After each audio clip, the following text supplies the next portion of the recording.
Jack Hunter was a simple man, a human cargo pilot, working for a small shipping company that traveled between space colonies. He wasn't a soldier. He wasn't a hero. He just flew boxes from one planet to another. That was supposed to be an easy job. But today, nothing was easy. His ship shook as it entered a strange planet's atmosphere. Smoke filled the cockpit. Alarms screamed in his ears. The ship had been hit by a strange energy pulse, something like an EMP, but worse. No signal, no control. Jack said to himself, eyes wide with panic. He hit emergency landing mode. The ship crashed into a thick jungle, hitting trees and rocks before sliding to a stop. Sparks flew, glass shattered. But somehow Jack survived. He pulled himself out of the wreck, coughing and limping. His suit was torn, his arm was bleeding, but he was alive. Where am I? He whispered, looking around. The jungle was alien. The trees were tall and glowing. Strange sounds came from deep within the woods. The air smelled sweet, but heavy. Jack grabbed a survival pack and started walking. He had no idea where he was. His communication system was dead. No help was coming. He was completely alone. Or so he thought. Hours passed. The sun, or whatever it was, began to set. He set up a small camp by a rock wall and started a fire. As he sat, trying to eat some rations, he felt. Watch. He turned quickly. Nothing. He stood up. Silence. Then a whisper in the wind. A snapping twig. And a shadow moved behind the trees. Suddenly, Jack was surrounded. From all sides, tall alien women stepped out of the jungle. Each one was over 7 feet tall, strong, and dressed in tribal armor made from bones and glowing crystals. Their skin was golden or bronze. Their eyes glowed like fire. They had weapons, spears, blades, and bows made from alien materials. But none of them attacked. Jack stood still, heart racing. He raised his hands. I'm not here to fight, he said slowly. I crashed. I'm just trying to survive. They didn't answer. They just stared. Then, one of them walked forward. Her armor was more decorated, her eyes sharper. She must be the leader. She looked Jack up and down like a scientist, studying a rare animal. Then she spoke in her language, words Jack couldn't understand. But one word was clear. Breeder. Jack blinked. Wait, what? The leader raised her hand. The other Amazons moved fast. They grabbed Jack before he could react. A sharp pain hit his neck, some kind of tranquilizer. His world faded to black. Jack woke up slowly. He was lying on soft leaves, inside a huge hut made from wood, vines, and crystal. Strange lights hung from the ceiling. Alien symbols were painted on the walls. He tried to sit up, but his hands were tied. What is this? He muttered, his head still spinning. Then he heard footsteps. The Amazon leader entered the room, followed by 2 other women. She walked up to Jack and crouched beside him. She touched his chest gently, then placed her palm on his forehead. Strong, very strong, she said in slow, broken English. You speak English? Jack asked. The leader nodded. I am Queen Sarai, leader of the jungle tribes. You are the chosen male. Chosen? For what? She smiled. Our males, weak, blood dying. No more strong children. But you, human, your genes are powerful. Jack's eyes widened. Wait, are you saying? You want to use me to breed, she finished calmly. Yes. Jack's heart pounded. This had to be a dream. Queen Sarai stood and looked at her warriors. Prepare him. The tests begin tomorrow. Tests? Jack asked, panic in his voice. What kind of tests? But they didn't answer. They just turned and walked away, leaving Jack tied and confused. As the hut went dark, and the alien night sounds grew louder outside, Jack knew one thing for sure. He wasn't just some lost pilot anymore. He had become the center of something much, much bigger and far more dangerous than he ever expected. Jack dreamed he was floating in space. Stars surrounded him. Earth was far below. But as he reached out to touch it, the stars turned into eyes, hundreds of glowing golden eyes. He gasped and woke up. Except he wasn't in a dream anymore. He was still inside the strange Amazon hut. His arms were now free, but he wasn't alone. Two tall alien women stood nearby, silent and watching. They had no weapons, but Jack knew they didn't need any. One swing from them could break bones. Suddenly, the door opened. Queen Sarai entered with a calm and powerful walk. This time, she wore a dark green robe and strange golden tattoos across her face. "You sleep like prey," she said. Jack frowned. "I didn't ask to be here," she smiled. "Yet you are. The jungle decides." Before Jack could argue, she clapped her hands. The walls of the hut began to shift literally. Vines moved, stones rolled away, and the room transformed into a glowing tunnel of green light. Jack stood, unsure. "Where are we going?" Sarai answered coldly. "To test your body. And your mind." Scene change. The first trial begins. They walked into a sacred jungle arena. The ground was hard and cracked. Strange bones hung from the trees. A huge crowd of Amazon warriors stood around the edge, silent but focused. Sarai raised her hand. "You will face 3 trials," she said loudly so all could hear. "If you pass, you earn your place." Jack looked around. "And if I fail?" Warrior in the crowd shouted. "Then he becomes food for the jungle." Jack's mouth went dry. "Of course." Sarai gestured to the center of the arena. A cage rose from underground. Inside was a creature something like a mix between a tiger and a lizard, with glowing blue eyes and long claws. "This is a Zarn beast," Sarai said. "It hunts by smell and heat. You must defeat it without killing it." "What?" "Before Jack could protest, the cage opened. The beast roared and charged. The fight Jack ran. Not out of fear, but to think. He remembered his training back in Earth's survival camp. He wasn't strong, but he was fast and smart. He dodged the first strike, rolled behind a rock and grabbed a stick. He lit the end on fire using a hot vine. When the Zarn beast charged again, Jack waved the fire in its face. It hissed and backed off. Then Jack jumped to a tree branch and threw the fire into a nearby bush. The flames distracted the beast. Slowly, he walked up to it, speaking gently. "Hey, big guy. Not here to hurt you," the crowd gasped. The beast didn't attack.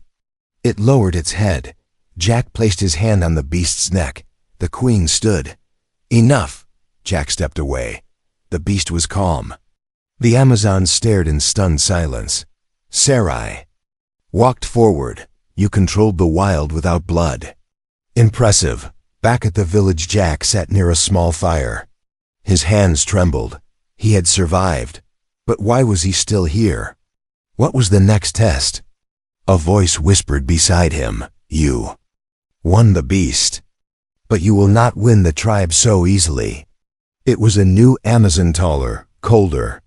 Her name was Cora, and her eyes were filled with hate. "Why do you hate me?" Jack asked. "You are weak. Flesh too soft. You do not belong here," she said, stepping closer. "And if you try to claim the queen, I will break you." Before Jack could respond, Sarai entered again. She looked at Cora and said, "Leave. He has earned peace for tonight." Cora snarled but obeyed. Sarai sat across from Jack. "The second trial is tomorrow. It will test your heart." "My heart?" She nodded. "Courage, not strength. We do not need a brute. We need a protector." Jack stared at the fire, thinking deeply. This was no ordinary tribe. No ordinary people. And he was no longer just a pilot. He was becoming something else. Something more. But as he closed his eyes that night, he had no idea that the second trial would not just test his heart. It would threaten to break it. Jack woke up sweating. Not because of a nightmare, but because of the heat. The jungle air was thick. The fire near him had burned low. But that wasn't what made his heart race. It was the silence. No bird sounds, no insects, not even the rustling of leaves. Something was wrong. Jack sat up and looked around. The guards who were usually near his tent were missing. The torches had gone out. It was too quiet. Then he saw the red glow. A strange mark had been painted outside his hut. A circle with a slash through it. It pulsed like it was alive. Before he could touch it, they came. 10 warriors with red war paint rushed in. They grabbed Jack, tied his arms, and threw a black cloth over his head. He shouted, "What's going on? What is this?" No one answered. Different arena. When the cloth was pulled off, Jack found himself standing in a new place, not the tribal arena. This one was hidden deep in the jungle, darker, hotter. The stone floor was covered in old blood. The crowd here was smaller and meaner. At the center stood Cora, the warrior who hated him. Sarai, the queen, stood on a high platform. Her face was hard to read. She raised one hand. "This is the trial of pain," she said. "A test of spirit. You must survive, not run, not hide, survive." Jack looked around. Survive what? That's when he heard the growl. The real enemy from the shadows. A second figure stepped out. This was no animal, no beast. It was a warrior. Huge, muscles like stone, eyes like fire, skin covered in burn marks. He carried no weapons. He was the weapon. Sarai's voice echoed. "This is Garon, exiled long ago, now returned to fight you." Jack's heart dropped. "Wait, you want me to fight him? I'm not a killer." Garon didn't wait. He charged. The fight for life. Jack dodged just in time. Garon's fist smashed into the ground like a hammer. Stone cracked. Dust flew. Jack rolled away, grabbing a sharp stick nearby. It wasn't much, but it was all he had. He used his speed to move in and out. He jabbed the stick at Garon's side, but it broke. Garon laughed. "You are weak." But Jack wasn't done. He picked up sand and threw it in Garon's eyes. Then he kicked the giant's leg and made him stumble. Garon roared and slammed Jack into a tree. Jack gasped. Pain shot through his back. The crowd cheered. Some laughed, but Sarai remained silent. Jack lay on the ground, coughing. His body screamed to stop, but something deep inside whispered, "Get up." He stood, surprised. Jack didn't fight harder. He fought smarter. He led Garon toward a vine trap used by hunters. Jack had seen it earlier while they dragged him in. At the last second, Jack dove aside and Garon stepped into the hidden loop. Snap! The vine pulled him upside down into the air. Arms trapped. Jack picked up a stone and walked toward him. He held it over Garon's head, then paused. The crowd went silent. Jack dropped the stone. "No," he said. "I won't kill someone who's already beaten." The aftermath. Garon hung there, panting. He looked at Jack with a mix of hate and respect. Sarai stood slowly. Her voice rang across the jungle. He could have taken the life of his enemy, but he chose mercy. He passed the trial of pain. The warriors bowed slightly. Even Cora looked away. Jack stood there, sweating, bleeding, but not broken. He didn't just survive. He proved he was different. Not a brute, not a savage, a human with a heart. But as he walked away from the arena, Sarai's words echoed in his mind. One final trial remains. And this one is of the soul. It rained that night. But the rain on this jungle world wasn't cold. It was warm and glowing. Like the sky itself wept golden tears. Jack stood in the middle of it, his shirt soaked, his body aching from the fight. His thoughts were loud. "I don't belong here," he whispered, but the jungle answered back with silence. Just then, he heard soft footsteps behind him. Not heavy like the warriors, graceful, slow, calm. He turned. Queen Sarai stood there wearing no armor, only a long robe made of silk-like leaves, glowing faintly in the night. "You do not sleep," she said. Jack shook his head. Hard to sleep when people keep trying to kill me. She smiled faintly. And yet, you are still alive. She walked past him, under a hanging branch, and gestured for him to follow. This way, she said. You have passed 2 trials. Now comes the 3rd. A hidden garden. Jack followed her through a narrow tunnel of vines and light. They stepped into a hidden part of the jungle. Beautiful. Glowing flowers, a small clear spring, soft moss underfoot. This place wasn't built for battle. It was built for peace. Where are we? Jack asked quietly. Sarai stepped into the water. This is the heart pool. It shows what words cannot. No trial today. Just truth. Jack looked unsure. What kind of truth? She turned, her eyes glowing softly. The truth of what you feel, what you hide, and what you are becoming. She motioned for him to join her in the water. Jack hesitated, then stepped in. The pool was warm, almost electric. As if it knew his heart, Sarai came closer. You are not like other males. You do not hunger for power or control. That is rare. I just want to go home, Jack said. Sarai's face dropped slightly. But Earth has forgotten you. No signal, no rescue. Your ship cannot fly again. You are alone. Jack was silent. The truth stung. The unexpected question. Then Sarai asked something that made his heart stop. Do you find me strange? Jack looked at her. Strange? You're the queen of 7-foot alien warriors who threw me in an arena. Yes, but also. No. She laughed. A deep, soft laugh that echoed through the trees. I thought all males feared us. But you. Look at me not as a monster, but as something more. Jack replied honestly. I didn't expect to live. But now, I see people here. Not monsters, not beasts. Just people trying to survive. She stepped closer. Do you believe in fate, Jack Hunter? I believe in crashing into the wrong planets, he said. Sarai didn't laugh this time. Her voice lowered. We were dying. Our blood was weak. Then the stars showed us a vision of a sky man falling from above. A man with a fire inside. She looked into his eyes. That man was you. Jack stepped back. You think I'm some chosen one? No, I think you are a gift. One we must not waste. Something deeper. Sarai placed her hand gently on his chest. You passed the trials, but there is one more choice. Jack whispered. What choice? To stay, to be one of us. Not just for strength, but for family, for a future. Jack looked at her hand, then into her eyes.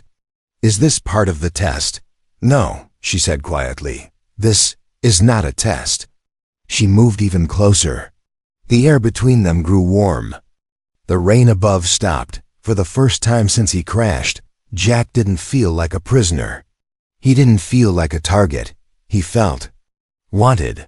But just as the moment softened, a loud horn blasted through the jungle. Sarai's face changed. They're here, she whispered. Jack asked. Who? Her voice was cold now. The rival tribe. They want what we have, and that includes you. Asterisk. The firelight turned red as the war horns screamed through the jungle. Jack's heart pounded like a drum. He stood behind Queen Sarai, watching as Amazon. Warriors rushed to the walls, grabbing weapons carved from bone, steel, and glowing stone. This wasn't a ceremony. This was war. Sarai turned to him, calm but serious. They want you, Jack, not to test, not to challenge.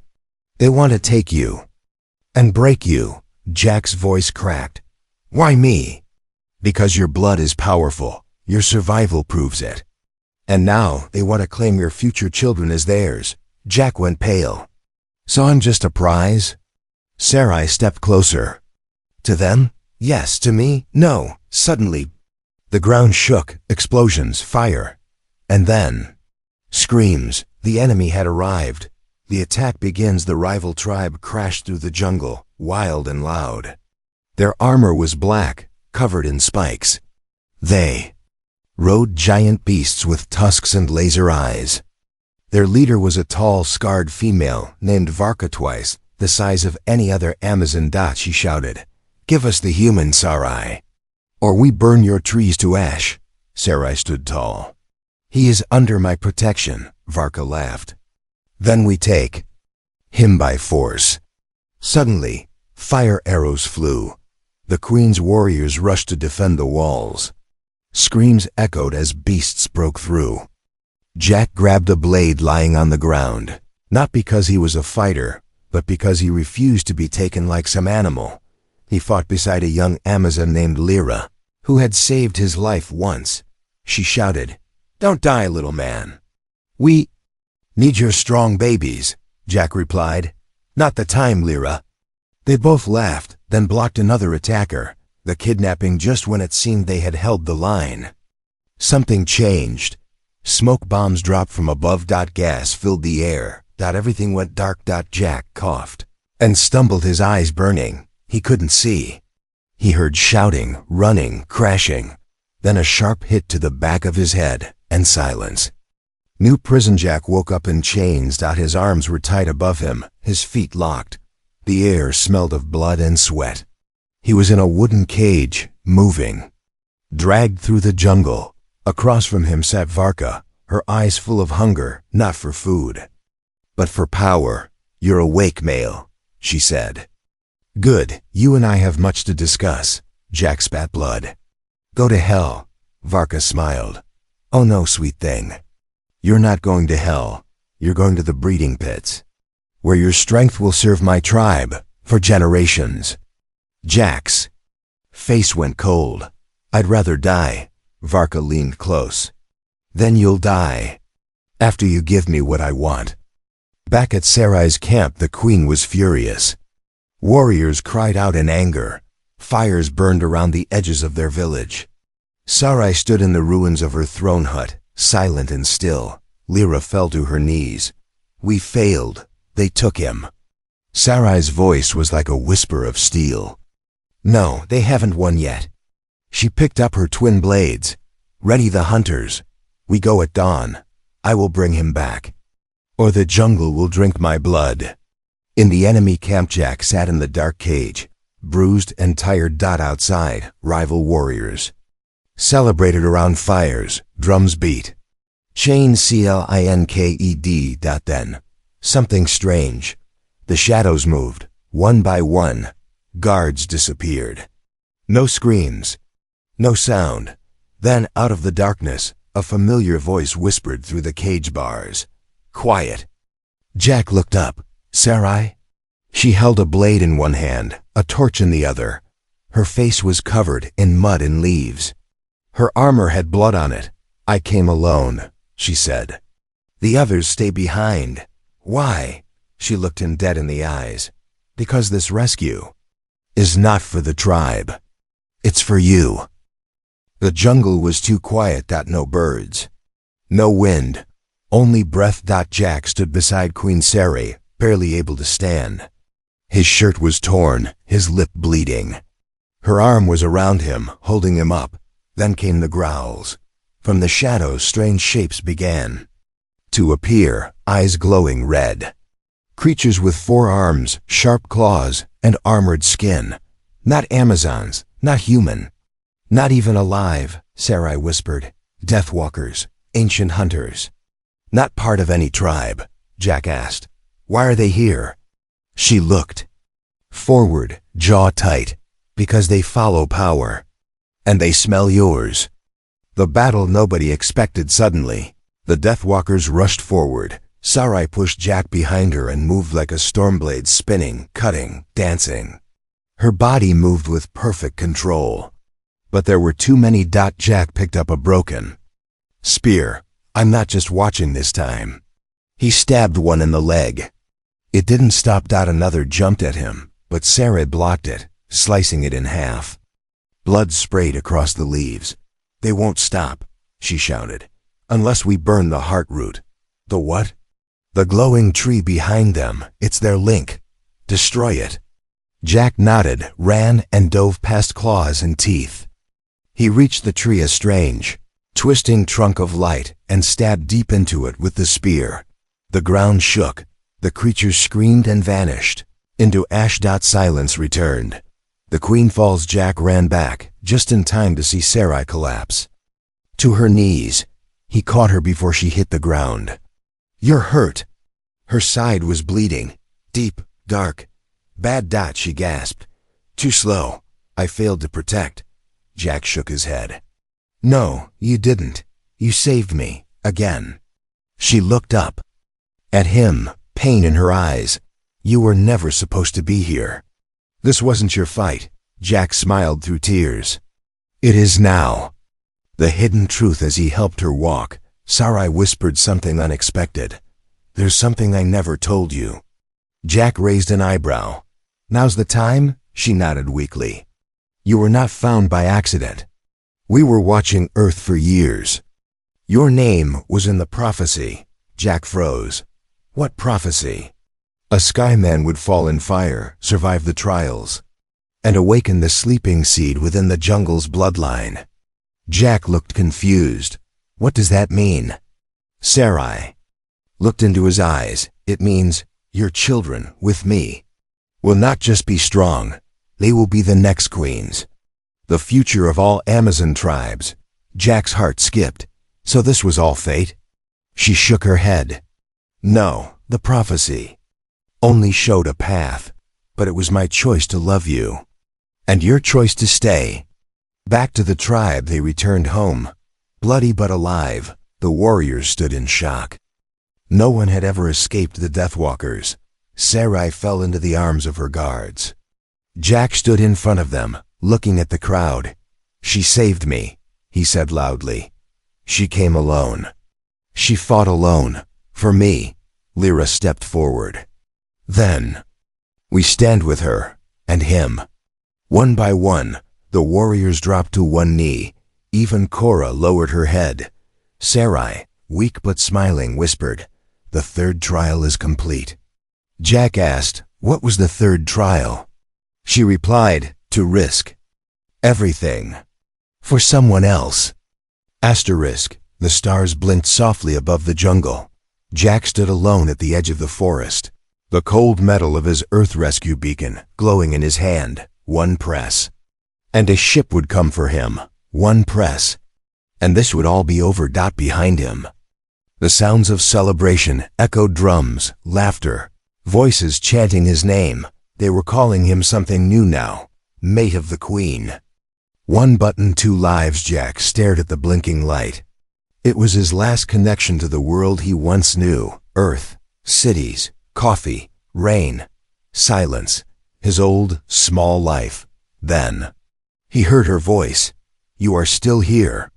He turned. Queen Sarai stood, barefoot in the moonlight. A bandage wrapped her side.